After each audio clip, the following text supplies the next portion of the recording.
Hey guys, how's everybody doing today? It's Ricky Eves, GLA Construction, and another episode of Barndominium.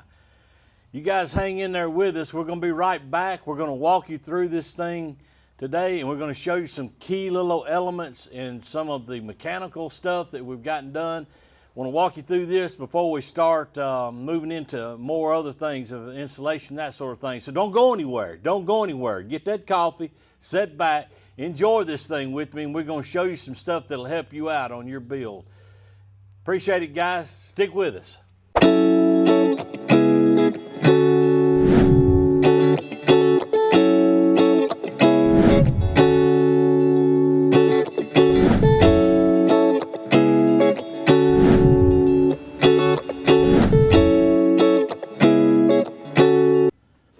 All right, guys, so we're going to come in here at this big overhead door. We'll start in the garage, and we're going to walk you through here. We've got the electrical, what I call stub out, electrical, plumbing, heating, and cooling. So we're going to walk you through here and just kind of show you some things that'll kind of help you out in planning and doing what you're doing, making sure that everything looks good as your contractors.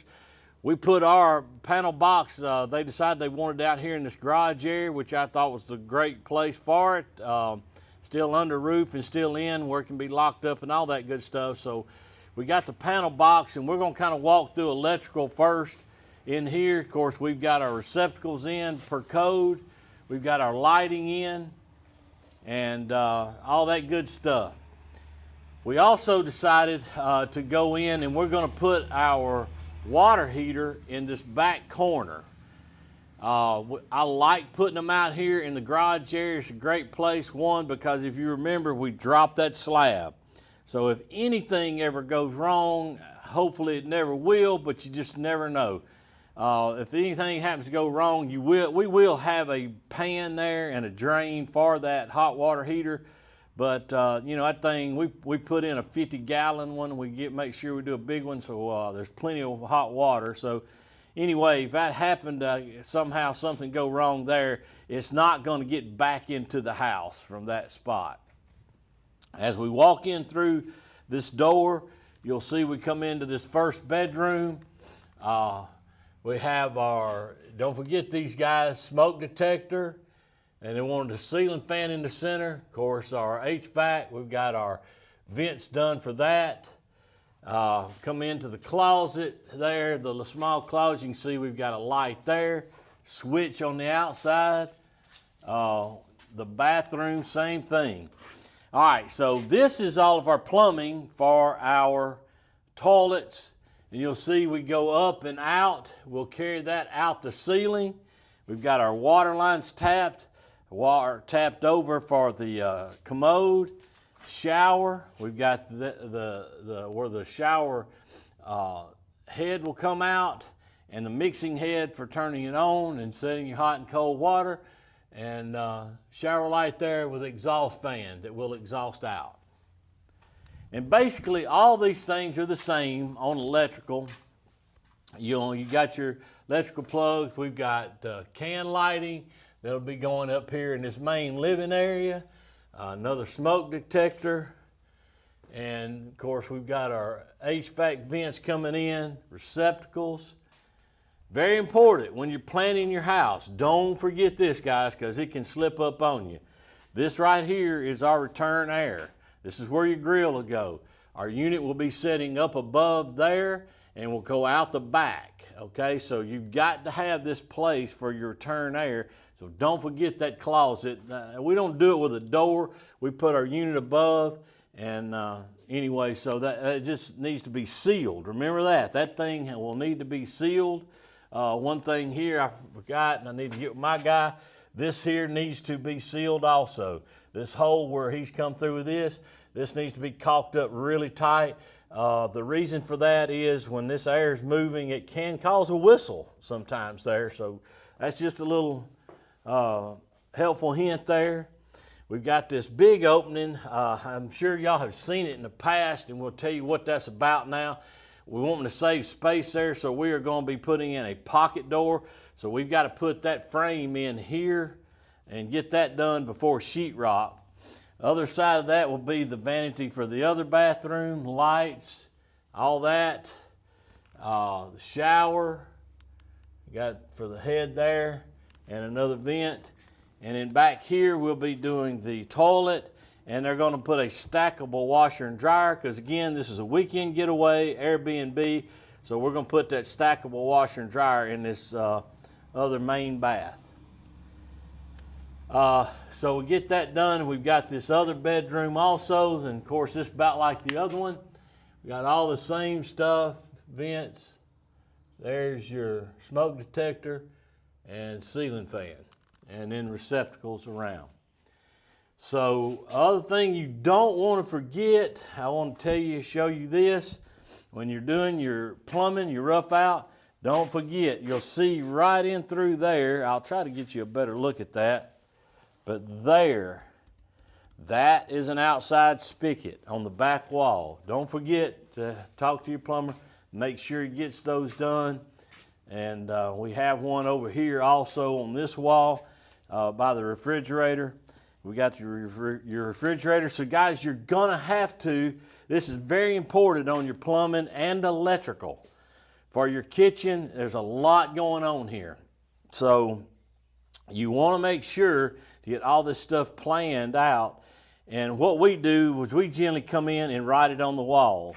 So if you'll see there, we let them know that we want our refrigerator valve sitting there, and then right over here, I just write on there where the stove is going to go, point which side of the stud I want to bring it out on. They bring that stud wiring out there. This will be their kitchen sink here, and then I let them know the dishwasher will be going here. So anyway, that's going to be easy. They'll just come through the cabinet on that to drain and the water line, but they do have the extra water line coming out there for the dishwasher. So you need to make sure that you're letting your plumber and electricians know about all that. You've got to have power for that dishwasher there, and and you have to have power for your refrigerator.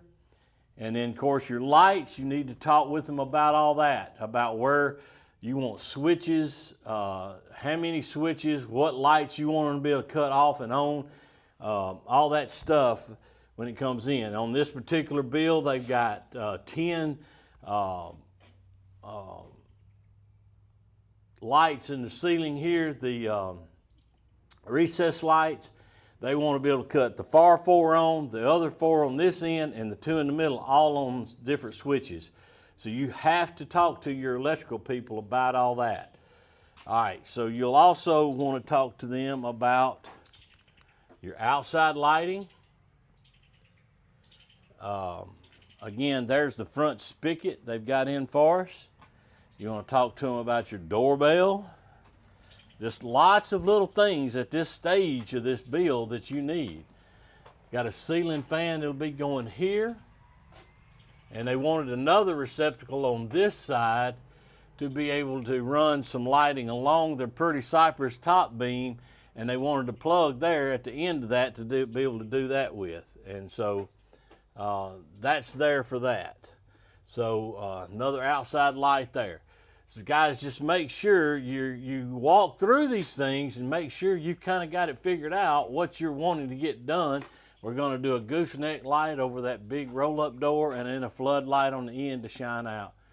So all that stuff needs to be done at this point of your build.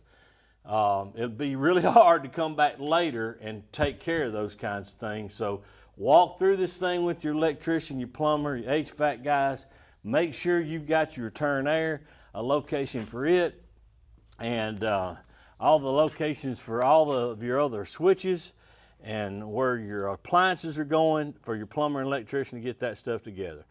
It's a lot to think about and a lot to do. All right, guys, a lot to think about, a lot to do. I know it seems like a bunch, but you know, if you can try to work on as much of that as you can on the plan phase, it'll help you not to forget it here. But it's also good to really walk through this thing after you've gotten all your framing and all that done, and just really mark these, even go and mark studs and do the things you need to do to make sure you cover all that stuff at this process. Because once we get insulation in here, sheetrock's going on, and it's going to be hard to get to then. Guys, appreciate you again. Just continue to stick with us. We're going to continue on through these builds. We're going to give you guys the information that you need to be able to learn and go through. As always, guys, please like and subscribe down here. Help us out. Help us get up where we need to be so we can continue to do these and bring these videos to you and help you guys.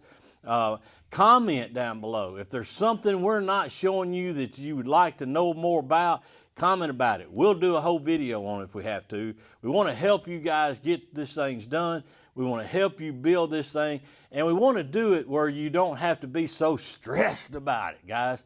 This ought to be a fun thing. And so we want to help you guys get to a point to where the stress is gone because you understand and know what you're doing out here. And in this great industry, we just want to help this industry. We want to give back, man. We're having a blast doing this.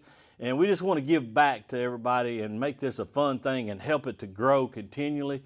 And man, barndominiums, aren't they great? Man, let's just enjoy doing this. Thanks again for coming and joining us. This is Rick Hughes of GLA Construction and Barndominium.